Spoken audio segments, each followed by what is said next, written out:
다같이 목도하심으로 주일 2부 예배를 성부와 성자와 성령님께 거룩하게 드리겠습니다.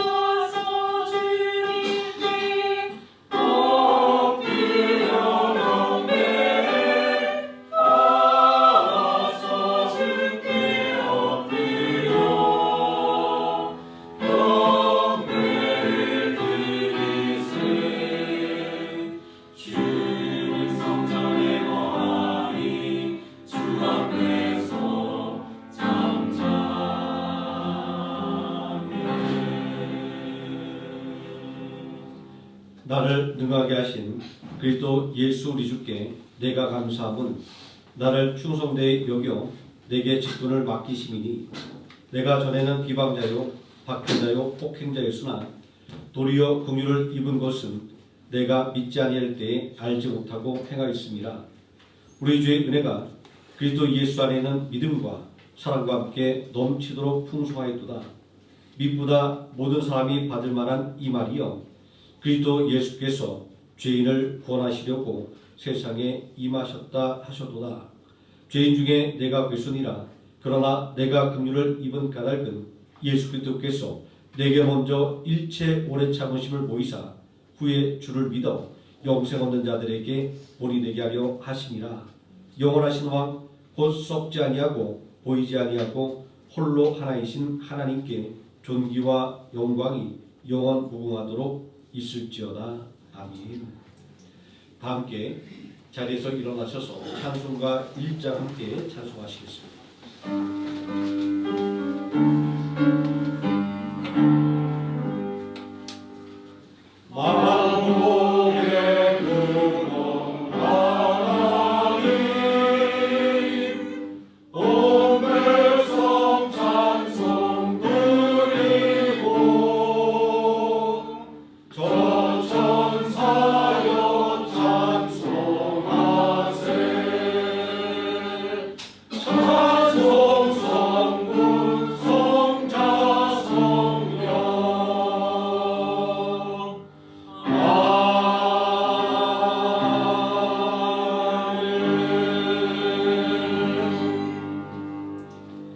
사도신경하심으로 신앙 고백드리겠습니다.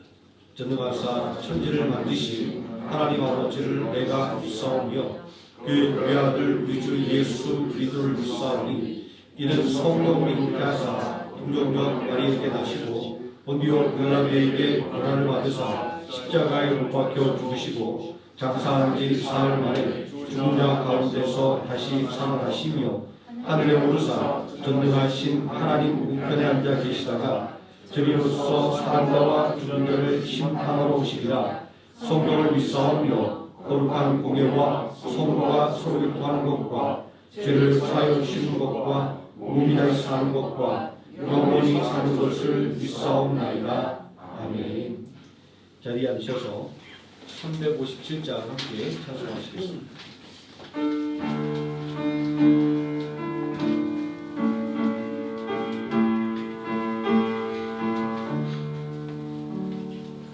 주 믿는 사람이 일어나 하나님을 아파요. 이 세상 모든 마귀를 맞춰서 면하세. 저와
함께 은혜 받을 하나님의 말씀 누가복음 5장에서 함께 보도록 하겠습니다.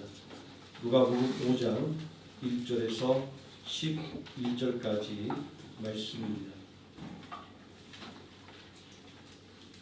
제가 먼저 한 절 읽고 성도들 한 절씩 교독하시고 마지막 11절 함께 읽겠습니다.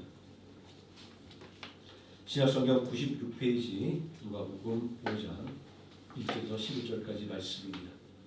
무리가 몰려와서 하나님의 말씀을 들을새 예수는 게네사렛 호숫가에 서서 호숫가에 배에서 뛰는 것을 보시니 어들은 배에서 나와서 그물을 씻는지라. 예수께서 한 배에 오르시니 그 배는 시몬의 배라. 육지에서 조금 떼기를 청하시고 앉으사 배에서 무리를 가르치시더니 말씀을 마치시고 시몬에게 이르시되 깊은 데로 가서 물을 내려 그를 잡아라.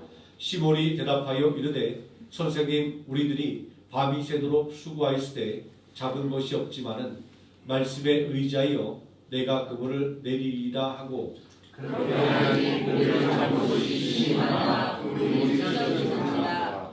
이에 다른 배에 있는 동무들에게 손짓하여 와서 도와달라니 그들이 와서 두 배의 체험에 잠기게 되었더라.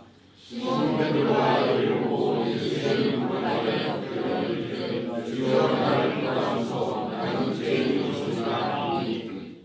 이는 자기 및 자기와 함께 있는 모든 사람이 고기 잡힌 것으로 말미암아 놀라고 세대에 알려서 시몬을 본자인 야고보와 요한도 놀랐습니다. 예수께서 시몬에게 이르시되 무서워하지 말라. 이제로 내가 사람을 취하리라 하시니 그들이 배들을 육지에 내고 모든 것을 버려두고 예수를 따르니라. 아멘. 최용철 장로님 나오셔서 우리를 위해서 기도해 주시겠습니다. 영원한 생명을 주신 하나님 아버지, 복되고 거룩한 주일 가정의 달 5월의 첫 주를 맞아 어린이 주일로 예배 드릴 수 있게 하신 하나님 앞에 감사와 찬양을 올려드립니다. 생명나무 교회 성도들, 믿음의 가정에 주신 하나님의 선물인 어린 자녀들이 믿음으로 하나님을 올바로 섬기며 말씀 안에서 미래 세대의 주역으로 성장하도록 양육하여 주시고 부모를 사랑하고 존경하며 부모님들은 믿음의 어머니 한나가 사무엘을 위하여 기도로 믿음의 본을 보인 것처럼 살기를 기도합니다. 어린아이들이 내게 오는 것을 용납하고 금하지 말라 하신 주님, 맡겨주신 아이들을 말씀과 사랑으로 양육하고 이 자녀들을 통해 주님의 뜻이 이루어질 수 있도록 역사하여 주시고 이 시간 어린아이 같은 심령으로 온전히 하나님께 찬양하며 예배드릴 수 있게 해주시기를 기도드립니다. 대한민국을 사랑하시는 주님, 국가적인 위기 상황에 처해 있고 국민들의 마음은 불안하고 혼란에 빠져 있는 사회가 되었습니다. 주님, 대한민국을 불쌍히 여겨주시고 하루속히 나라가 안정되도록 도와주시옵소서. 다가오는 6.3 조기 대선을 통해 하나님을 섬기며 국가 안보와 국민의 생명과 경제를 살리는 지도자를 세워주시고 개인의 이익과 욕심이 아니라 진정으로 무엇이 나라를 위하는 길이고 국민을 위하는 길인지 사명을 가진 지도자를 세워주시고 이념과 갈등과 불신을 청산할 수 있는 지도자들에게 지혜와 공의를 주시어 나라를 올바로 이끌 수 있는 지도자를 선택하여 주셨기를 기도드립니다. 하나님의 진리의 말씀을 전파하는 존귀한 나라로 쓰임받는 선교하는 굳센 나라로 세워주시길 기도드립니다. 생명나무 교회를 세워주신 주님, 성도들이 서로 사랑하고 몸된 성전의 지체로서 더욱더 모이기에 힘쓰게 하시고 성도들의 가정과 직장과 사업장을 축복하시사 필요한 물질과 재정에 막힌 모든 문을 활짝 열어주시길 기도합니다.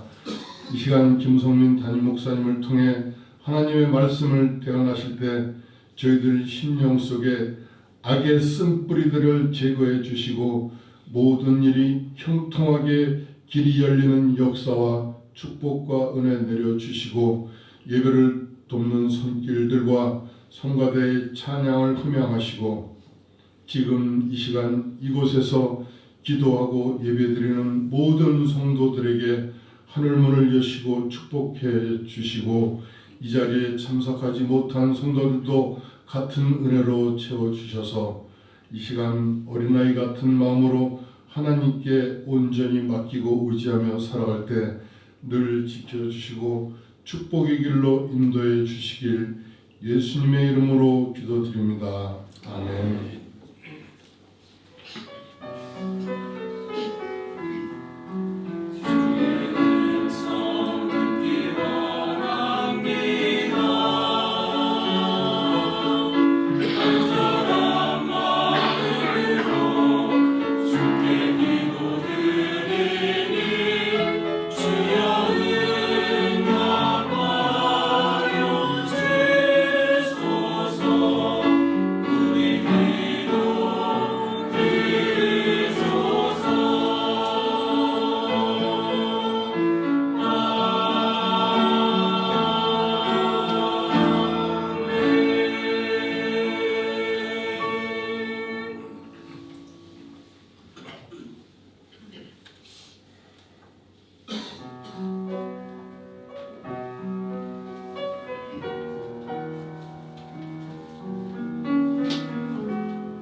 찬양으로 예배를 이끌어 주시는 또 찬양팀 성가대 다시 한번 감사 말씀드립니다.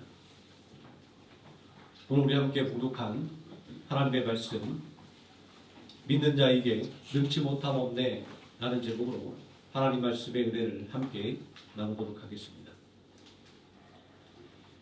옛날 이야기입니다. 가난에서 벗어나려고 열심히 사는 부부가 있었습니다. 또 이들 부부를 전도하기 위해 애쓰는 목사님이 있었습니다. 목사님이 찾아올 때마다 젊은 부부는 예수 믿으면 돈이 생기냐고 타박했습니다. 젊은 부부는 열심히 일해서 차츰차츰 원하는 부를 이루어갔습니다. 바라고 원하는 일들이 계획대로 이루어져가는 기쁨에 전도하는 목사님을 더욱더 멀리하게 되었습니다. 젊은 부부의 냉담한 반응에 목사님도 마침내 발걸음을 돌리고 말았습니다. 이처럼 세상을 둘러보면 성공은 믿음과 전혀 상관이 없는 것처럼 보입니다. 미입으로 사는 사람이 어려움을 당하고 도리어 불신자가 승승장구하는 것을 볼 수 있습니다. 이런 현상을 보며 어떤 사람들은 예수 그리스도를 믿는 신앙생활이 주는 것은 삶을 변화시키는 능력이 아니라 마음의 위로를 주는 것에 그치는 것이다 라고 말하기까지 합니다. 그런데 과연 그런 것일까요? 우리는 단지 마음의 위로와 평안을 받기 위해 신앙생활을 하는 것일까요? 승승장구하던 부부에게 위기가 찾아왔습니다. 거침없이 성장할 것만 같은 사업에 제동이 걸렸습니다. 생활이 어려워지기 시작할 무렵 아내는 이른 물을 병에 걸리게 되었습니다. 점차 쇠약해지는 아내는 병원을 찾았지만 병원에서는 병의 원인을 찾아내지 못했습니다. 앞으로 빨리 병의 원인을 찾아내지 못한다고 한다면 오래 살지 못할 것이라고 하는 시한부 판정을 받았습니다. 아내는 자신이 죽는 것은 두렵지 않았지만 어린 자녀들이 눈에 밟혔습니다. 내가 죽으면 이 아이들은 어떻게 살아갈까라는 근심이 떠나지 않았습니다. 세상이 다 내 손 안에 있는 것 같았는데 자식도 돌볼 수 없는 무력한 존재가 되었기 때문입니다. 절망에 사로잡혀 눈물로 세월을 보낼 때 딱한 사정을 눈여겨본 이웃이 도움의 손길을 내밀었습니다. 예수님만 믿으면 병을 고칠 수 있다라고 한 말에 아내는 그날부터 교회에 나가기 시작했습니다. 힘든 몸을 이끌고 주일 예배는 물론 수요 예배, 금요 철회 예배, 구역 예배까지 빠짐없이 드렸습니다. 승승장구하던 인생에 제동이 걸리기 시작하자 남편이 손대는 사업마다 실패를 거듭하게 되었습니다. 마침내 사업에서 두 손을 떼고 지인의 소개로 회사를 다니게 되었습니다. 사업할 때를 생각하면 성이 차지 않았지만 정해진 날에 받는 월급은 어려운 생계의 단비가 되었습니다. 열심히 일해서 직장에서 겨우 인정을 받을 무렵 남편은 넘어져서 다리가 부러지고 말았습니다. 병원에 입원한 남편은 아내가 속한 구역 식구들이 신방을 온다는 소식을 듣고 마음이 불편해졌습니다. 몰입모르병으로 고생하는 아내가 의지할 수 있는 마지막 보루가 신앙생활이었기에 교회 가는 것을 반대하진 않았지만 극성스러워 보이는 구역활동은 영 마음에 들지 않았기 때문입니다. 그런데 아내의 구역 식구들이 병원에 신방을 오는 날 폭우가 쏟아졌습니다. 장대비를 맞으며 신방온 구역 식구들을 보고 남편의 마음도 열리고 말았습니다. 신방을 받은 날 예수님을 믿기로 작정했습니다. 그토록 복음을 거부했던 이 부부가 인생의 막다른 골목에 이르러서야 복음을 받아들이게 된 것입니다. 앞으로 이들의 삶에는 어떤 변화가 일어나게 되었을까요? 당장 불치병이 낫고 새로운 사업에 성공하게 되었을까요? 궁금증은 뒤로 밀어놓고 본격적으로 본문의 말씀을 살펴보도록 하겠습니다. 크기가 거대해서 갈릴리 바다라고도 불리는 게네사렛 호숫가에서 태어나 아버지의 뒤를 이어 어부가 된 사람이 있었습니다. 그의 이름은 앞으로 베드로라는 이름으로 불리게 될 시몬이었습니다. 성경에 베드로의 아버지와 그 직업에 대한 기록이 없지만 일반적으로 유대인들이 그러하듯 베드로도 어부인 아버지 직업을 이어받아 일찍부터 어부가 되었을 것입니다. 베드로의 형제 안드레도 아버지 직업을 이어받아 어부가 되었습니다. 마태복음 4장 21절을 보면 베드로의 동업자이며 친구인 야고보와 요한은 아버지 세베대와 함께 배에서 그물을 깁고 있었습니다. 이것은 유대인들이 아버지 직업을 이어받는 것이 관습이었음을 확인할 수 있는 장면입니다. 일반적으로 유대인들은 10살이 넘으면 아버지에게 본격적으로 직업 교육을 받기 시작했다고 합니다. 이런 전통은 베드로가 일찍부터 고기잡이를 시작했던 베테랑 어부였음을 시사하는 것입니다. 누가복음 4장 38절을 보면 주만 열병에 걸린 베드로의 장모를 예수님께서 치유해 주시는 장면이 기록되어 있습니다. 이것은 베드로의 나이가 꽤 많다라는 것을 알려주는 장면입니다. 제가 좀 장황하게 베드로의 소개를 해드렸지만 실상 하고 싶은 말은 베드로가 고기잡이로 잔뼈가 굵은 베테랑 어부였다라는 것입니다. 갈릴리 바다 근처에서 태어나 어린 시절부터 고기 잡는 어부가 된 베드로에게 갈릴리 바다는 눈을 감고도 훤히 볼 수 있는 곳이었습니다. 어디에서 물고기가 잘 잡히는지, 어느 시간에 그물을 던져야 하는지 잘 알고 있었습니다. 복음서를 보면 갈릴리 바다에서의 고기잡이는 대체로 한밤중에서 새벽까지 이루어졌습니다. 본문 2절 말씀에 보면 예수님께서 백성들에게 천국 복음을 전하시려 할 때 베드로는 그물을 싣고 있었습니다. 밤새도록 고기를 잡았음을 알 수 있는 장면입니다. 어부들은 고기잡이를 마친 후에 그물을 실었습니다. 그물에 걸린 나뭇가지나 쓰레기를 제거하고 뚫어진 그물을 보수했습니다. 베드로의 동업자인 야고보와 요한도 뚫어진 그물을 깁고 있었습니다. 또 본문 5절을 보면 베드로는 우리들이 밤새도록 수고했을 때 잡은 것이 없지만이라고 대답하고 있습니다. 이런 대답은 갈릴리 바다의 고기잡이는 밤중부터 새벽까지 이루어졌음을 알려주는 것입니다. 그리고 요한복음 21장 4절을 보면 부활하신 예수님께서 낙심하여 옛날 물고기 잡는 어부생활로 돌아갔던 제자들을 찾아갔던 시간은 물고기 잡이를 마치는 아침 시간이었습니다. 밤새 그물을 던졌지만 한 마리 물고기도 잡지 못한 베드로는 몸도 마음도 몹시 지쳐 있었을 것입니다. 그래도 다음 고기잡이를 위해 지친 육신을 이끌고 빈 그물을 싣고 있었던 것입니다. 베드로의 친구인 야고보와 요한은 찢어진 그물을 깃고 있었습니다. 베테랑 어부도 고기잡이에 실패할 때가 있나 봅니다. 이런 모습을 보면 세상 사는 일이란 모두 닮아 있습니다. 모든 일이 내 뜻대로 되지 않는다라는 점에서 말입니다. 모든 일이 내 능력만으로 성공할 수 있는 것도 아니라는 점에서 말입니다. 이제 가족들이 기다리고 있을 집으로 빈손으로 돌아가야 할 베드로의 모습은 너무나 처량해 보입니다.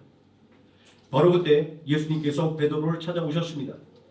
사람들에게 천국 복음을 전하는데 잠시 배를 빌려달라고 말입니다. 젊은 부부를 전도하기 위해 찾아왔던 목사님이 생각납니다. 우리가 베드로와 같은 상황에 처했다고 한다면 뭐라고 대답하겠습니까? 전도하는 목사님을 박대했던 젊은 부부의 말이 떠오릅니다. 예수 믿으면 돈이 생깁니까? 아마 사람들이 베드로와 같은 상황이 되었다고 한다면 이렇게 말했을 것입니다. 아니 당신 오늘 내가 허탕 친 게 안 보여? 남은 물고기 한 마리도 못 잡아서 심란한데 배를 빌려달라고? 재수없어 썩 꺼져 라고 말입니다. 제 기억에 우리가 한 20년 전만 해도 시장에서 자기들과 물건값을 흥정이라도 할라치면 손님들에게 대놓고 욕을 하는 사기들이 많이 있었습니다. 사람 사는 이야기를 하고 보니 우리가 복음을 듣고 믿는 것은 결코 쉬운 일이 아님을 깨닫게 됩니다. 인생이 잘 풀리면 잘 풀려서 복음에 관심을 두지 않게 되고, 인생이 어려우면 어려워서 복음에 관심을 두기 힘드니 말입니다. 그럼에도 불구하고 복음을 고백했던 부부가 마침내 인생의 막다른 골목에서 복음을 받아들였다고 하는 이야기는 그래도 근심 걱정 없을 때가 아니라 삶이 어려울 때나 내 힘이 한계에 부쳤을 때 복음에 마음을 열게 된다는 것을 알려줍니다. 예수님께서 중한 열병에 걸린 장모님을 고쳐주었을 때도 열리지 않았던 베드로의 마음이 밤새 물고기 한 마리도 못 잡고 허탈한 마음에 빈 그물을 씻고 있을 때 열리게 되었습니다. 예수님께서 복음을 전하기 위해 잠시 배를 빌려고 했을 때 베드로는 예수님을 위해 배를 띄웠습니다. 믿음은 거창하게 시작하는 것이 아니라 이렇게 예수님의 말씀에 귀를 기울이는 것으로부터 시작되는 것입니다. 원인 모를 병에 걸려 죽을 날만 기다리던 부인이 예수님을 믿으면 병을 고칠 수 있다는 말에 신앙생활을 시작한 것처럼 말입니다. 밤새 물고기 잡이에 실패한 베드로를 찾아온 예수님의 모습은 예수님께서 도움이 필요한 사람을 찾아오신 분으로 지치고 낙심한 자의 삶을 치료하는 참 의사임을 보여주는 것입니다. 죽을 날을 기다리는 병자에게 소망을, 병원에 입원한 낙심한 사람에게 위로를 주는 성도들의 모습은 모두 예수님을 닮은 작은 예수의 모습인 것입니다. 베드로의 일에 의해서 자신을 따르는 사람들에게 복음을 가르치신 예수님은 말씀을 마친 후에 베드로에게 말합니다. 깊은 곳으로 가서 그물을 던지라. 예수님의 말씀에 모든 사람의 관심이 베드로에게 집중되었습니다. 베드로는 어떤 사람입니까? 갈릴리 바다에서 잔뼈가 굵은 베테랑 어부입니다. 물고기 잡이에 관해서는 베드로가 전문가입니다. 게다가 갈릴리 바다에서 물고기 잡이는 밤중에 시작해서 새벽까지 이루어지는 것이었습니다. 날이 밝으면 물고기 잡기가 어려웠기 때문입니다. 예수님께서 기사와 이적을 베푸시는 분임에도 불구하고 물고기 잡기는 전혀 다른 영역이었습니다. 어제 예수님께서 베드로의 장모의 중한 열병을 고쳐주셨지만 그 일과 물고기 잡이는 전혀 다른 일이었습니다. 천국 복음을 증거하고 병자를 고치고 귀신을 쫓아내는 일은 예수님이 전문이었을지는 몰라도 물고기 잡이만큼은 베드로가 전문가였습니다. 예수님을 따르는 사람들이 보기에도 마찬가지였습니다. 예수님의 가르침이 권위 있고 그 능력이 대단한 것은 인정했지만 예수님은 물고기 잡이와는 전혀 상관없는 몫이었기 때문입니다. 이렇게 볼 때 목사님의 돈도에 예수 믿으면 돈이 생기냐고 타박했던 젊은 부부의 이야기는 전혀 근거 없는 이야기는 아닌 것입니다. 복음이 돈 버는 방법을 가르쳐주는 것은 아니기 때문입니다. 물고기가 잡히지 않은 대낮에 깊은 곳에 가서 그물을 던지라고 말씀하는 예수님의 말씀은 따르기 어려운 것이었습니다. 예수님의 말씀을 듣기 위해 따라왔던 사람들의 마음도 그랬을 것입니다. 아마 그들의 속마음은 이런 것이 아니었는가 생각해 봅니다. 우리 예수님이 대단한 분인 것은 알겠는데 물고기 잡는 것까지 알려주시는 것은 예수님이 너무 오버하는 거 아니야? 라고 말입니다. 우리의 믿음도 그렇지 않습니까? 우리도 어려운 일을 만나면 하나님도 이런 일은 해결해 줄 수 없을 거야 라고 단정합니다. 아무리 하나님께서 능력이 많다 할지라도 이번만큼은 어렵지 않겠어 등등 불신을 드러내지 않습니까? 이제 예수님의 말씀을 듣던 사람들의 관심은 베드로에게 집중되었습니다. 갈릴리 바다에서 잔뼈가 굵은 베테랑 어부가 어떤 선택을 할 것인가 라고 말입니다. 신앙생활이 힘든 것은 바로 이러한 사람들의 관심 때문입니다. 야, 예수 믿으면 돈이 생기냐라는 젊은 부의 이야기는 거꾸로 생각해 보면 예수 믿는 것이 당신이 살아가는 데 도움이 되느냐라고 묻는 질문이 되는 것입니다. 어려운 형편에 처한 성도를 바라보는 세상의 생각이 이러합니다. 아니, 어려울수록 더 열심히 일하고 쉬지 말고 일해야지 무슨 예배드리고 교회 갈 시간이 있어라고 말입니다. 헌금 생활에 관한 부정적인 말은 더 말할 것도 없을 정도입니다. 지금 베드로가 처한 상황이 그러했습니다. 괜히 헛수고해서 힘 빼지 말고 집에 가서 푹 쉬고 밤에 다시 나와서 그물을 던지는 것이 현명한 행동입니다. 물고기가 잡히지 않은 대낮에 예수님의 말씀에 따라 깊은 곳에 그물을 던지느냐 마느냐 하는 것은 우리의 신앙생활이 선택의 결단을 내려가는 것임을 알려주는 것입니다. 권능을 행하시고 가르침에 권세가 있는 예수님의 말씀에 순종할 것인가 아니면 내 경험을 따를 것인가 둘 중에 하나를 선택하는 결단 말입니다. 이러한 결정은 쉬운 일이 아닙니다. 결과를 장담할 수 없기 때문입니다. 베드로가 예수님의 말씀에 순종해서 깊은 곳에 그물을 던졌는데 물고기가 잡히지 않는다면 헛수고이기 때문입니다. 게다가 물고기 잡에 있어서는 물이 아닌 예수님의 말씀을 따라 대낮에 그물을 던진 베테랑 어부 베드로는 미련한 사람으로 낙인 찍히는 것이기 때문입니다. 세상 사람들이 복음을 듣고도 복음에 귀를 기울이지 않는 것은 믿음이 자신의 삶을 바꾸는 능력이 된다는 것을 믿지 못하기 때문입니다. 그렇기에 아주 큰 문제, 내 힘으로도 안 되고 남의 힘을 빌려도 안 되는 문제를 만났을 때야 반신반의하는 마음으로 복음에 귀를 기울이게 되는 것입니다. 목사님의 전도를 거부하다가 원인 모를 병에 걸려서 치료 불가 판정을 받은 후에야 예수님을 믿으면 병을 고칠 수 있다는 말에 예수님을 믿게 된 아내와 사업에 실패하고 세상의 쓴맛을 다 본 후에 성도를 통하여 전해진 예수님의 위로와 격려를 맛본 후에야 예수님을 믿게 된 남편처럼 말입니다.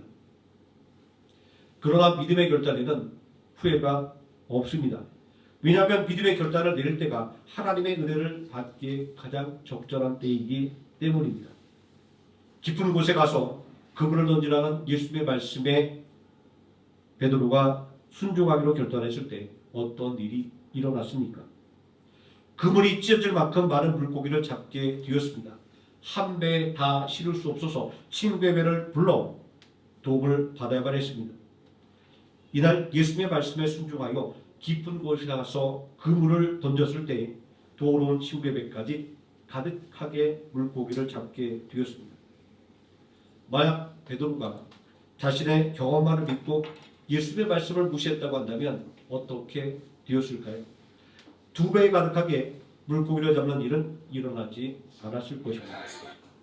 그리고 그런 일이 일어나지 않았다고 해도 아무도 이상하게 여기지 않았을 것입니다. 원래 갈릴리 바다에서 대낮에 물고기를 잡는다는 것은 꿈도 꾸지 않는 일이기 때문입니다. 도리어 깊은 곳에 가서 그물을 던지라는 예수님의 말씀을 거부하는 것이 더 현명하고 상식적인 행동으로 여겨졌을 것입니다. 우리의 신앙생활을 바라보는 세상의 생각이 바로 그럽니다. 세상의 관점에서 볼 때 신앙생활은 불합리한 것으로 가득합니다. 귀중한 시간을 낭비하는 것입니다. 때로는 손해를 보는 것입니다. 그런데 과연 그러할까요? 세상 사람들이 바라보는 것처럼 신앙생활은 비생산적이고 비효율적인 것일까요? 오늘 우리가 함께 나누고 있는 본문 말씀에서 특별히 주목해야 할 장면은 어디일까요? 우리는 일반적으로 예수님의 말씀을 믿고 깊은 곳에 그물을 던진 베드로가 많은 물고기를 잡은 것에 주목합니다.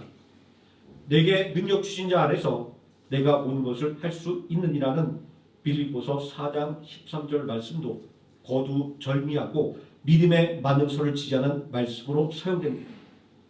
그런데 이렇게 많은 물고기를 잡은 결과만 주목한다고 한다면 우리의 생각도 세상이 신앙생활을 바라보는 관점과 다를 바 없게 됩니다. 실제 우리들의 신앙생활에서 즉각적인 응답을 받는 경우는 우리 손에 꼽을 정도로 드뭅니다.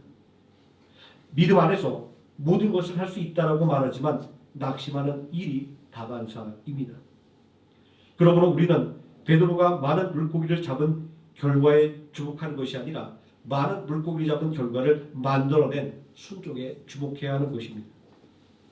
갈릴리 바다에서 낮에는 물고기를 잡을 수 없다는 상식이 깨지고 예수님이 어부도 아닌데 뭘 알겠어라고 하는 예수님의 능력을 제한하는 불신이 깨진 것은 모두 베드로의 순종에서 비롯된 것이기 때문입니다. 예수님의 말씀에 순종하여 많은 물고기를 잡은 베드로의 반응은 전혀 상식 밖의 행동이었음을 우리는 오늘 말씀을 통하여 알게 됩니다. 밤새 물고기를 한 마리도 못 잡았었는데 이렇게 많은 물고기를 잡았다면 기뻐서 환호성을 질러야 하는데 베드로는 예수님 앞에 엎드려 자신의 불신을 회개하고 있습니다. 주여 나를 떠나소서 나는 죄인이로소이다. 베드로의 회개는 깊은 곳에 그물을 던지라는 예수님의 말씀을 믿지 못한 것에 대한 것이 아니었습니다. 베드로의 회개는 예수님이 구원자 그리스도임을 믿지 못했던 불신에 대한 회개였습니다. 요한복음 1장 41절과 42절의 말씀을 보면 베드로는 형제 안드레를 통해 그리스도이신 예수님을 소개받은 바 있습니다. 또 누가복음 4장 39절에서는 예수님께서 중한 열병에 걸린 장모님을 고치신 것을 목격했습니다. 그럼에도 불구하고 베드로는 예수님의 말씀에 순종하여 물고기를 잡기 전까지 예수님께서 구원자 그리스도이신 것을 믿지 못했던 것입니다. 예수님의 말씀에 순종하여 깊은 곳에 그물을 던짐으로 말미암아 많은 물고기를 잡게 된 베드로는 예수님께서 구원자 그리스도이심을 깨닫고 주여 나를 떠나소서 나는 죄인으로소이다 라고 자신의 불신을 회개하게 되었던 것입니다. 이렇게 베드로가 회심한 사건은 베드로의 인생이 변화된 전환점이 생계를 유지할 물고기를 많이 잡은 것에 있지 않았음을 의미하는 것입니다. 베드로의 회개가 의미하는 것은 베드로의 인생의 전환점이 구원자 그리스도 예수님과의 만남에 있었다는 것을 말하는 것입니다.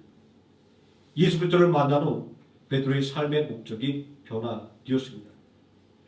물고기 낚는 어부에서 사람을 낚는 어부가 되었습니다. 자신의 삶에 얽매여 자신만 바라보던 삶이 다른 이를 보듬어 수 있는 넓은 마음으로 변화된 것입니다. 이러한 베드로의 삶의 변화는 예수님께서 주시는 사명에 순종할 때 일어났습니다. 베드로가 제자로 부름받은 장면에서 우리가 주목할 것은 베드로가 받은 사명이 무엇인가 하는 것이 아닙니다. 우리가 베드로가 사명을 받는 장면에서 주목해야 할 것은 바로 사명에 순종하는 베드로의 순종입니다. 베드로의 삶을 변화시키는 전환점은 모두 예수님의 말씀에 순종하는 그 순종으로 말미암은 것이었습니다. 믿음이 성도의 삶을 변화시키는 것은 눈에 보이는 응답과 성취를 통해 변화시키는 것이 아닙니다. 오직 말씀에 순종하는 믿음이 성도의 삶을 변화시키는 것입니다. 예수님의 말씀에 순종할 때 베드로는 상식을 깨고 많은 물고기를 잡을 수 있었습니다. 예수님의 말씀에 순종할 때 베드로는 생계의 얽매인 작은 삶이 아니라 더 넓은 세상을 바라보는 새로운 인생을 살 수 있게 되었습니다. 복음을 거부했던 젊은 부부가 복음을 거부했던 것은 젊은 시절 자신의 힘과 노력으로 원하는 것을 이룰 수 있다고 생각했기 때문입니다. 하지만 복음을 거부했던 부부는 나이가 들어서 실패와 결과를 맛본 후에 복음에 귀를 기울이게 되었습니다. 예수만 믿으면 병이 낫는다는 말에 신앙생활을 하게 되었고 궂은 날씨 가운데서도 신방울은 구역 식구들의 모습에 위로를 받고 신앙생활을 하게 되었습니다. 그러나 믿음을 갖게 되었다고 즉시 병이 나은 것은 아니었습니다. 생활이 금방 나아진 것도 아니었습니다. 형편은 믿기령이나 신앙생활을 본격적으로 시작한다 달라진 것이 없었습니다. 그러나 예수를 구주로 믿는 믿음으로 인해 소망이 생겼습니다. 예수를 믿는 믿음으로 인해 무한한 위로와 격려를 받았습니다. 그렇게 믿음을 키워가던 어느 날 머리를 알 수 없는 병으로 죽을 날만 기다리라고 진단받았던 병이 깨끗하게 나았음을 깨닫게 되었습니다. 생활권이 달라진 것이 없어 봄에도 불구하고 부족함을 느낄 수 없었습니다. 자식들도 잘 키워낼 수가 있었습니다. 바울은 자신에게 능력 주신 자 안에서 모든 것을 할 수 있는 이유를 예수님께 자족함을 배웠기 때문이라고 빌립보서 4장 11절에서 고백하고 있습니다. 이러한 바울의 고백에 의미하는 것은 예수님의 말씀에 순종할 때 어떤 상황 속에서도 만족을 느낄 수 있었고 문제를 해결할 수 있었다라는 말입니다.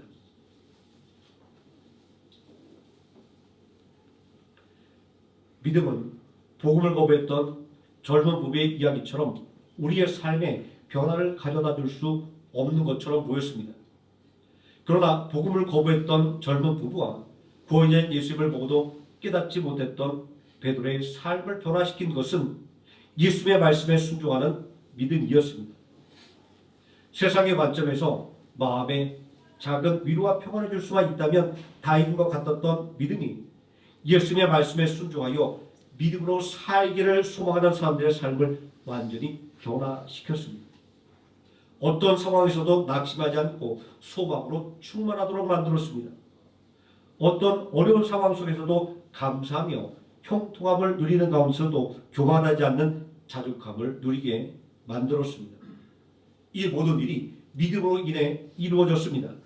내게 능력 주시는 예수 그리스도를 믿고 의지할 때 우리는 그 믿음으로 말미암아 모든 것을 다할 수 있는 힘을 얻게 되는 것입니다.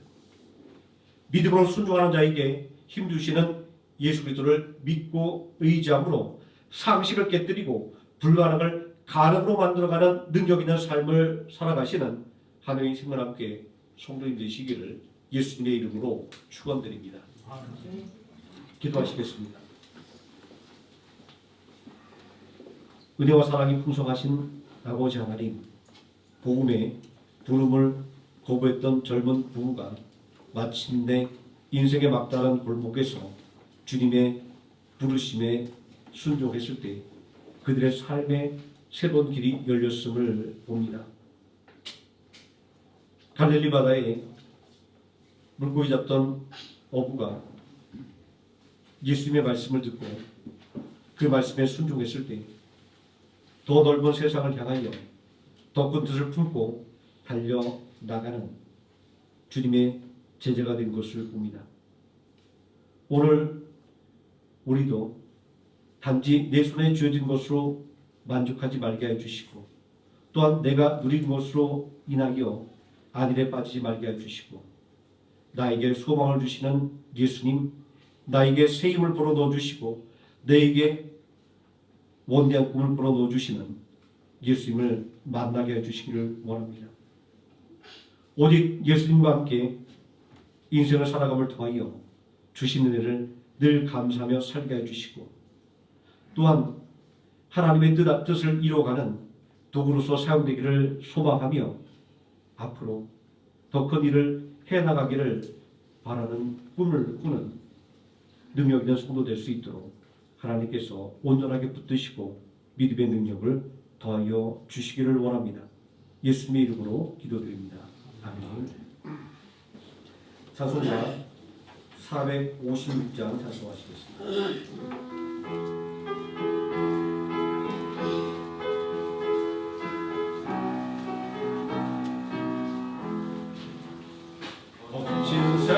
세상에서 실패하고는 그 손 못 잡은 만져라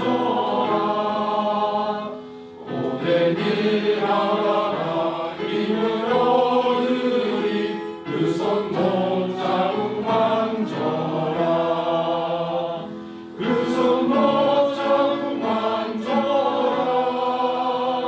그 손 못 잡은 만져라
첫째 주일은 성찬 예식으로 드리는 주일입니다.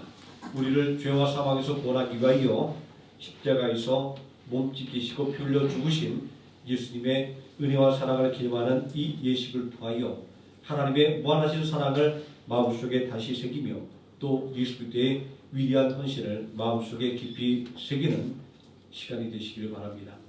우리를 구원하기 위하여 피 흘리시고 몸 찢겨 죽으신 예수님의 성찬을 대하기 전에 하나님의 은혜와 사랑을 온전히 감사하지 못했던 우리들의 잘못을 이 시간 고백하며 우리에게 새롭게 주어진 5월달 하나님의 은혜와 사랑에 부합하는 믿음의 삶을 살 수 있는 힘을 달라고 이 시간 함께 통성으로 기도하시며 성찬을 준비하도록 하겠습니다.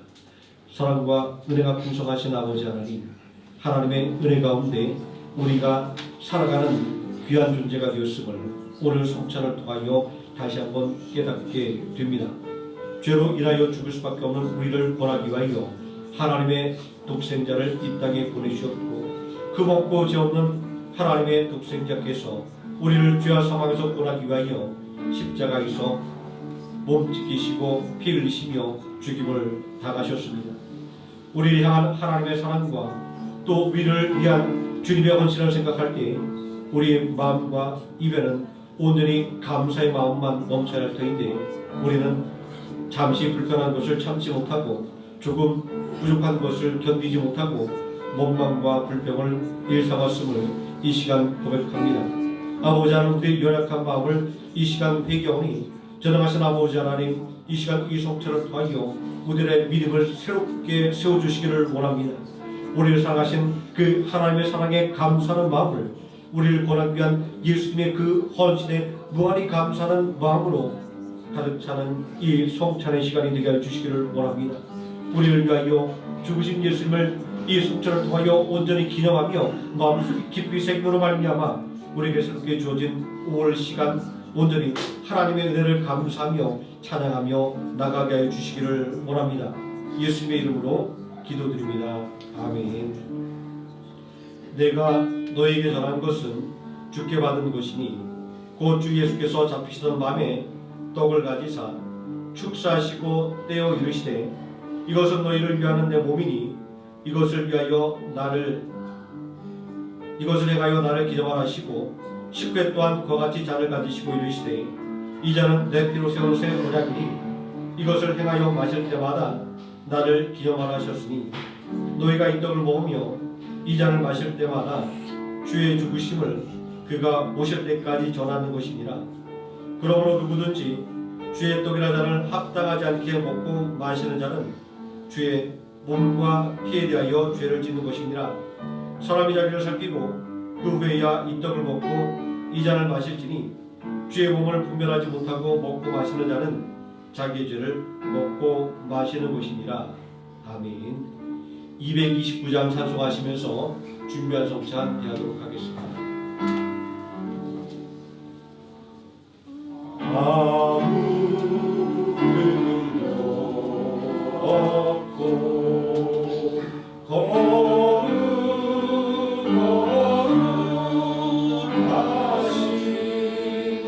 주 하나님 어린아이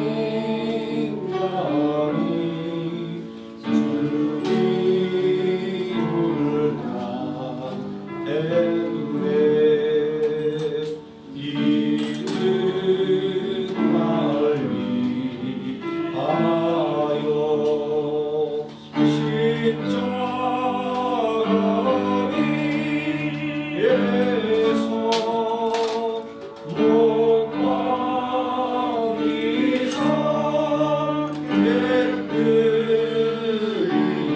이름을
일세 전합니다.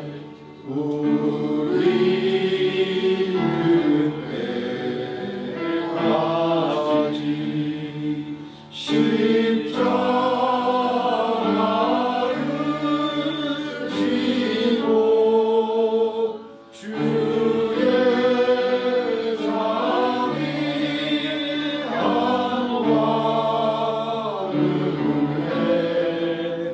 널리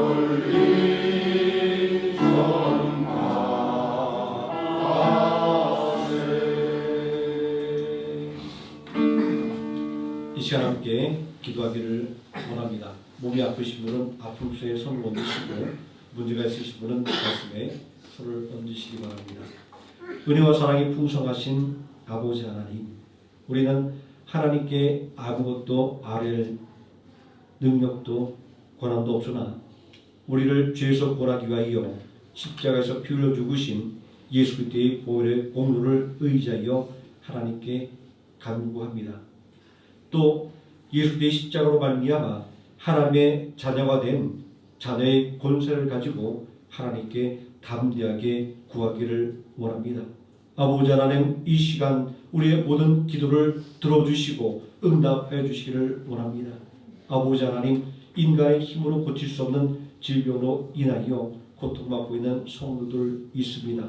또 마음의 병으로 인하여 남몰래 눈물 짓고 있는 성도들도 있습니다.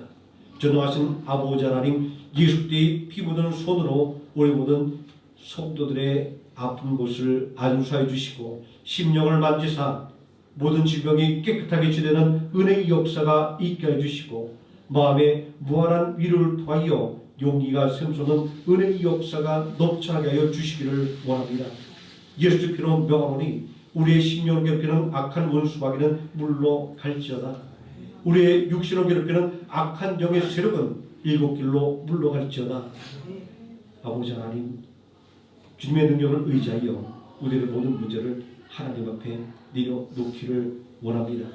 하나님께 모든 문제를 세세히 아뢰을 때에 하나님 모든 문제마다 친히 함께 하셔서 해결할 수 있는 지혜를 주시고 능력 주시므로 말미암아 이 모든 문제를 온전히 해결하고 승리하는 역사가 있게 하여 주시옵소서. 내 믿음대로 될지어다 말씀하셨사오니 믿음으로 나아갈 때 믿음으로 승리하는 역사가 있게 하여 주시기를 원합니다. 예수님의 이름으로 기도드립니다. 아멘. 찬송가 51장 1절 찬송하시면서 준비한 예물 하나님께 드리겠습니다.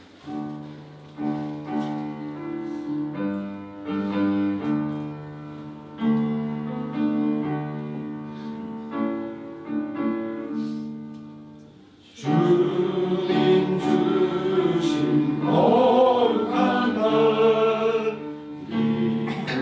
믿음으로 주 앞에 와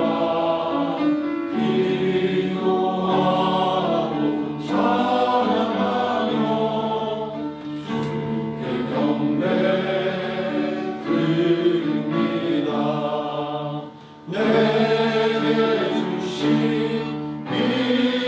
물질 하나님께 드리오니 기뻐 받을 제물로서 연락되게 하옵소서. 아멘.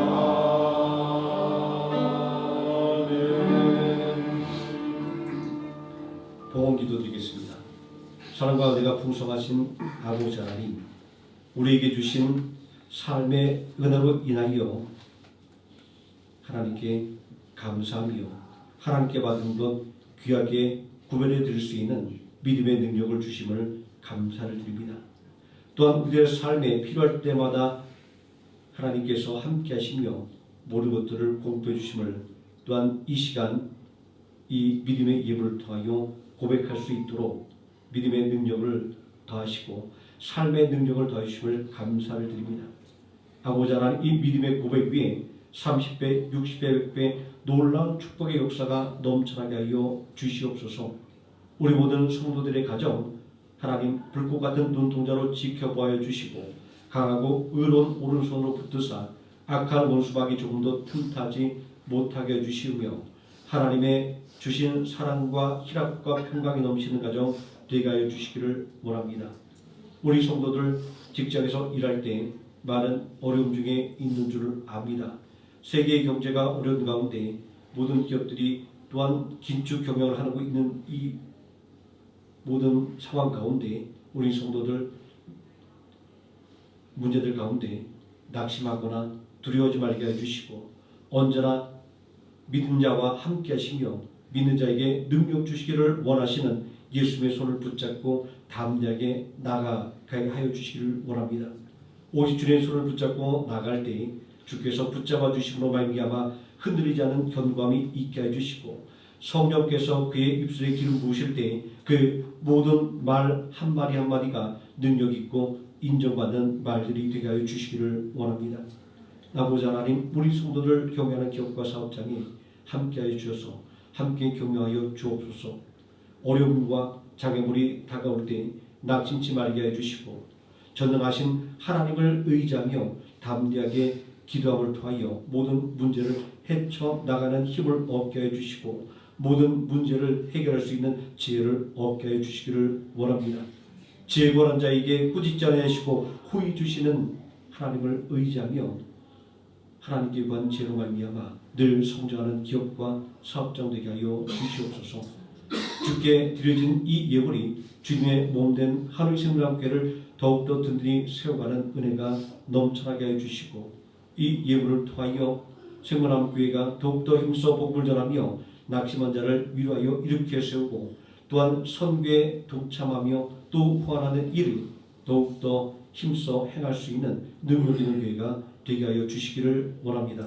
예수님의 이름으로 기도드립니다. 아멘. 교회 소식 말씀드리겠습니다. 매월 첫째 주일은 성찬 예배로 드립니다. 우리를 죄와 사망에서 구원하기 위하여 십자가에서 피 흘리시고 몸 지켜 죽으신 예수 그리스도의 은혜와 사랑을 마음속 깊이 새기는 한 주간이 되시기를 바랍니다. 5월 첫째 주일은 어린이 사랑 주일입니다. 우리 주일학교 학생들 위해서 또 관심 가져주시고 기도해 주시면 고맙겠습니다. 남여전도의 사랑방 모임이 오후 1시부터 2시까지 교육관에서 성경 공부 모임이 2시부터 3시까지 교육관에서 있습니다. 기도와 또 참여 부탁드리겠습니다. 2026학년도 대학 입시를 위해서 기도 부탁드립니다. 김하늘, 우국한, 최영 학생은 또 그 국제학교가 학제가 달라서 내년에 2027학년도에 대학 입시를 보게 된다고 합니다. 그래서 기도 면담에서 제외하게 됐습니다. 아버지 학교가 5월 17일, 18일, 5월 24일, 25일 2주간 은혜가학교에서 열립니다. 많은 관심과 참여 부탁드리겠습니다.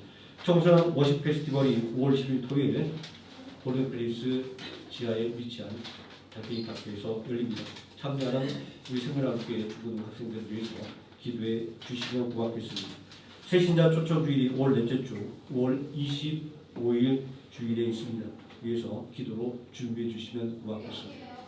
다 함께 자리에서 일어나셔서 찬송가 635장 함께 찬송하시겠습니다.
지금은 우리를 권하신 예수 그리스도의 은혜와 우리를 권하기 위해 독생자 예수 그리스도를 십자가에 내어 주신 성부 하나님의 사랑과 오늘도 우리와 함께 동행하시는 성령 하나님의 임마누엘이 오직 예수님의 말씀에 순종하는 믿음의 결단을 통하여 새로운 삶을 살게 된 베드로와 또 믿음의 사람들처럼 하나님의 말씀에 순종하기를 다짐하는 모든 성도들 머리 위에와 하나님의 생명학교의 머리 위에 지금부터 영원토록 함께 계실지어다. 아멘.